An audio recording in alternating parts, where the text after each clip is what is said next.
ইবলিস শয়তান সে চারবার, ইবলিস সর্বমোট চারবার চিৎকার করেছে।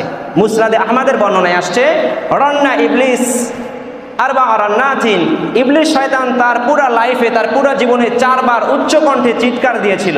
তার মধ্যে একটা ইয়াউমা লুইনা, যখন আল্লাহ তাআলা ইবলিসকে মালউন হিসাবে করেন, যখন আল্লাহ তাআলা ইবলিসকে অভিশাপ দেন, অভিশপ্ত করেন, ইবলিস আদমকে সেজদা করল না, তখন আল্লাহ বলেন তুমি অভিশপ্ত, তুমি মালউন, তখন সে চিৎকার দিয়েছিল। 2 নাম্বার ইয়াউমা উহবিত, যখন ইবলিসকে আল্লাহ তাআলা জান্নাত থেকে আল্লাহ তাআলা জমিন দুনিয়াতে নিক্ষেপ করে দেন, ছুড়ে দেন, তখন সে চিৎকার দিয়েছিল। 3 নাম্বার ইয়াউমা হুলিদা সাইয়্যিদুল বাশার মুহাম্মদ সাল্লাল্লাহু আলাইহি ওয়াসাল্লাম, যখন আমার নবী, আপনার নবী, বিশ্বনবী জন্মগ্রহণ করলেন, তখন ইবলিস শয়তান একটা চিৎকার দিয়েছিল।